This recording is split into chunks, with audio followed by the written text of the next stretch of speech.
दोस्तों नमस्कार। स्वागत है आपका सोनल कंप्यूटर्स में। जैसा कि दोस्तों आप अगर डेली न्यूज़ देखते हैं, न्यूज़पेपर पढ़ते हैं या टीवी पे आप न्यूज़ देखते हैं, तो आपने एक 2-3 दिन पहले एक समाचार पढ़ा होगा कि मेरठ में एक शिक्षिका ने खुदकुशी कर ली है। अब आपको लग रहा होगा कि ये कौन सा नया न्यूज़ है और ये कौन सा इम्पोर्टेंट न्यूज़ है आपके लिए, और मैं ये क्यों बताने लगा। दोस्तों ये मैं इसलिए बता रहा हूँ कि इसका जो कारण है ना, वो आपको डराने वाला है। किस कारण से उस शिक्षिका ने सुसाइड किया, उसका रीज़न जब आप जानिएगा तो आपके होश उड़ जाएंगे। तो उस शिक्षिका की जो मौत हुई थी उसका कारण सबसे पहले मैं बता देता हूँ। तो उस शिक्षिका की जो मौत हुई थी उसका रीज़न था डिजिटल अरेस्ट। आपने निश्चित तौर पे कार्डियक अरेस्ट शब्द सुना होगा, फिजिकली अरेस्ट सुना होगा, या आप अरेस्ट शब्द भी आपने सुना होगा, लेकिन ये डिजिटल अरेस्ट शब्द शायद बहुत लोग पहली बार सुन रहे होंगे। दोस्तों ये डिजिटल अरेस्ट शब्द है ना, ये बहुत ही खतरनाक शब्द है, बहुत डेंजरस। आपने शायद इसकी कल्पना भी नहीं की होगी कि ये शब्द कितना खतरनाक हो सकता है सभी के लिए। ये जो मैं वीडियो बनाने जा रहा हूँ आज टोटल इस डिजिटल अरेस्ट पर ही बेस्ड है, आधारित है। इस वीडियो में बताऊँगा आपको कि डिजिटल अरेस्ट जो घटना हो रही है वो कितनी खतरनाक हो सकती है आपके लिए, आपके परिवार के लिए, आपसे जुड़े सभी सदस्यों के लिए। इस वीडियो में मैं आपको बताऊंगा कि डिजिटल अरेस्ट क्या है, वो कितना खतरनाक हो सकता है आपके लिए, और आप इससे कैसे बच सकते हैं या बचा सकते हैं अपने परिवार के सदस्यों को। लेकिन इससे पहले, इस इम्पॉर्टेंट वीडियो को देखने से पहले आप मेरे चैनल को काइंडली सब्सक्राइब ज़रूर कर देंगे, और ये वीडियो अपने सगे संबंधियों और दोस्तों को भी ज़रूर शेयर कर देंगे, क्योंकि ये वीडियो शायद जो पढ़ता हो, जो अनपढ़ हो, या उसको किसी दुनिया से कोई मतलब नहीं है, सोशल मीडिया या किसी भी चीज़ से, उसके लिए भी उतना ही इम्पोर्टेंट और लाभदायक है। तो दोस्तों सबसे पहले हम बात करते हैं कि डिजिटल अरेस्ट है क्या। डिजिटल अरेस्ट आमतौर पे आपको बता दें कि एक तरह से आपको डिजिटली अरेस्ट कर लिया जाता है।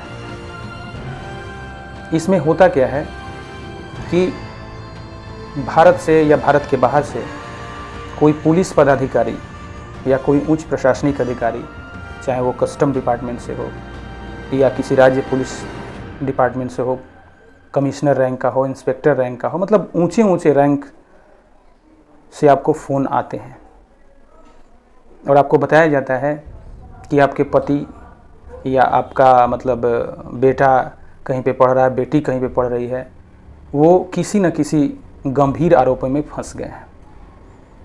आपको ये बताया जाता है कि मान लीजिए सपोज दैट कि आपका बेटा या बेटी कहीं पे पढ़ रही है, या आपके हस्बैंड कहीं पे जॉब कर रहे हैं विदेश में या इंडिया में, तो आपको एक कॉल आएगा, और वो कॉल होगा आपका किसी पुलिस अधिकारी का, बड़े अधिकारी, कमिश्नर रैंक के अधिकारी का भी हो सकता है वो फ़ोन।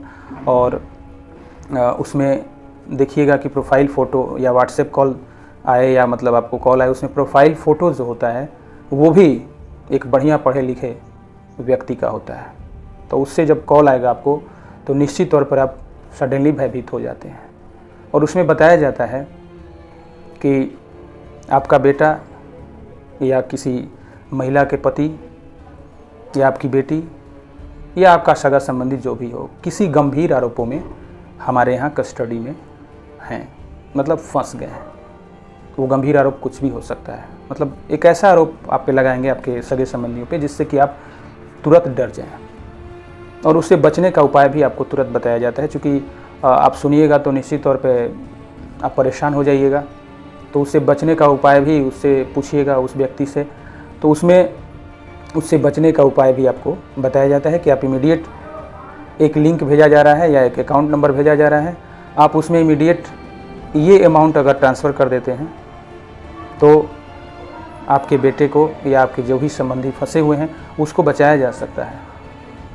और आप करते क्या हैं कि मतलब डर के मारे बिना किसी को बताए वो पैसा ट्रांसफ़र कर देते हैं और बाद में पता चलता है कि ऐसा कोई मामला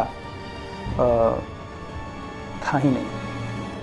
या हो सकता है कि आपको कहीं से यात्रा कर रहे हो, कस्टम विभाग से फ़ोन आए कि आपका ये सामान गैर कानूनी है, आपका आवर्जन पदाधिकारियों के द्वारा जो है कस्टम अधिकारियों के द्वारा आपका ये गुड्स पकड़ लिया गया है जो कि गैर कानूनी है, आपको इतना पैसा देना होगा तब जा कर के आप छूट सकते हैं। मतलब एक तरह से आपको डिजिटली ब्लैकमेल किया जाता है, डिजिटली अरेस्ट करने की धमकी दी जाती है। यही शब्द है दोस्तों, डिजिटल अरेस्ट। और इसी डिजिटल अरेस्ट के चलते आज मेरठ की एक शिक्षिका जो कि 2.5 साल तक ब्लैकमेल होती रही, मतलब 2.5 साल तक डिजिटल अरेस्ट की चंगुल में फंसी रही और लास्ट में अंत में जाकर उसने इससे तंग आकर खुदकुशी कर ली। तो भगवान न करे कि ये किसी के साथ भी हो, लेकिन इसको जानना और इसको दूसरे को बताना बेहद ज़रूरी है। और इससे कैसे बचा जाए ये भी जानना बहुत ज़रूरी है। तो मैं आपको बता दूं कि अगर इस टाइप का कोई भी कॉल आपको आता है, रात में आए, दिन में आए, कभी भी आए, तो सबसे पहले तो आपको पैनिक नहीं होना है। पैनिक का मतलब जल्दबाजी नहीं करना है, परेशान नहीं होना है, क्योंकि अपने सगे संबंधियों से सभी लोग प्यार करते हैं। सभी को डर हो जाता है कि मतलब उनके साथ कुछ अनहोनी न हो जाए। लेकिन इसके बावजूद भी आपको उस कॉल से पैनिक नहीं होना है, क्योंकि आमतौर पे कोई भी जो गिरफ्तारी होती है या कोई भी गंभीर मामला होता है उसका एक प्रोसीजर होता है। वो एक कायदे कानून से किसी को गिरफ्तार किया जाता है या कुछ भी जो ओरिजिनल पुलिस डिपार्टमेंट होती है, तो उसके द्वारा एक प्रोसीजर के तहत, एक कायदे कानून के तहत आपकी गिरफ्तारी या आपके बच्चे को हरास किया जाता है, कुछ भी किया जाता है, टॉर्चर किया जाए या जो भी किया जाए, तो मतलब एक प्रोसीजर के तहत वो सब होता है। अगर पूछताछ भी करनी हो तो सब कुछ प्रोसीजर के तहत होता है। सडनली किसी को ये थ्रेटन करने वाला जो है फ़ोन नहीं आता है। तो अगर आपके पास इस टाइप का कॉल आता है तो सबसे पहले आप क्या करेंगे कि उससे बात करने के बाद, उसको डिस्कनेक्ट करने के बाद, कोई भी लिंक हो या कोई भी अकाउंट नंबर हो उसमें आपको पेड नहीं करना है। सबसे पहले जो भी पीड़ित व्यक्ति है, मतलब आपके पति, आपका बेटा बेटी जो भी कहीं पे रह रहा है, तो सबसे पहले आप उसको कॉल लगाएंगे और कॉल लगाने के बाद वास्तु स्थिति पता करेंगे, मतलब उसके साथ बाकायदा सही में ऐसा हो रहा है या मतलब ये गलत न्यूज़ है। अगर ऐसा करते हैं आप तो आप बच सकते हैं इस डिजिटल अरेस्ट से। तो आप समझ सकते हैं कि ये कितना खतरनाक है दोस्तों। आपको एक आंकड़ा बताता हूं कि पिछले 1 महीने में सिर्फ यूपी में 19 यूपी, जो कि उत्तर प्रदेश बहुत बड़ा प्रदेश है, तो यूपी में ही सिर्फ 19 मामले डिजिटल अरेस्ट के आए हैं और करीब पूरे यूपी से 150 करोड़ की उगाही इन साइबर अपराधियों ने कर लिया है डिजिटल अरेस्ट के चलते। मतलब डिजिटल अरेस्ट के जरिए लोगों को ब्लैकमेल करके, इसमें आपको इस टाइप से ब्लैकमेल किया जाएगा कि मतलब एक बार ही नहीं, आपको बहुत दिनों तक पैसे की उगाही की जा सकती है। तो यही कारण है कि मतलब वो जो मेरठ में शिक्षिका का देहांत हुआ है, बहुत दिनों से उससे मतलब पीड़ित किया गया था। तो ये शब्द बहुत खतरनाक है आप लोग के लिए, लेकिन इससे बचा जा सकता है पैनिक ना होकर के। आप सोच सकते हैं कि अगर केवल यूपी से 19 मामले हैं और 150 करोड़ रुपए की उगाही की जाती है तो पूरे भारत से मतलब क्या हाल होगा। और ये कॉल आपको जो है कहीं से भी आ सकता है, भारत से भी आ सकता है, आपको बाहर से भी आ सकता है।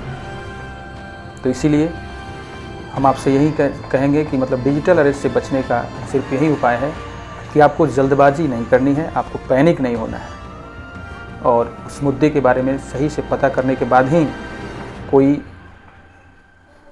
अगर मामला है सही में तो उसको अपने स्तर से ये करना है, क्योंकि कोई भी डिपार्टमेंट डायरेक्ट रूप से आपसे पुलिस का ये माफ़ कीजिएगा पैसे की डिमांड नहीं करता है। उम्मीद करता हूँ कि डिजिटल अरेस्ट की व्यापकता के बारे में आप समझ गए होंगे, और ये मेरा वीडियो आपको बहुत लाभदायक लगा होगा। एक चीज़ मैं पुनः दोहराना चाहूँगा कि अगर आपको लगता है कि ये वीडियो बाकायदा लाभदायक है, आपके लिए फ़ायदेमंद हो सकता है, तो काइंडली अपने सगे संबंधियों को इस वीडियो को व्हाट्सएप के ज़रिए या फेसबुक के ज़रिए शेयर ज़रूर कर दीजिएगा, क्योंकि यही बहुत लोगों को पता नहीं है। और ये जानकारी कितना अहम है, कितना इम्पोर्टेंट है, आप इस वीडियो को देखने से ही समझ सकते हैं। तो उनके साथ कोई ऐसी घटना भगवान करे ना हो, इससे उनको बचाने के लिए आप उनको मेरा ये वीडियो ज़रूर शेयर कीजिएगा। आपका दिन शुभ एवं मंगलमय हो, और भगवान माँ दुर्गा आपकी हमेशा रक्षा करें।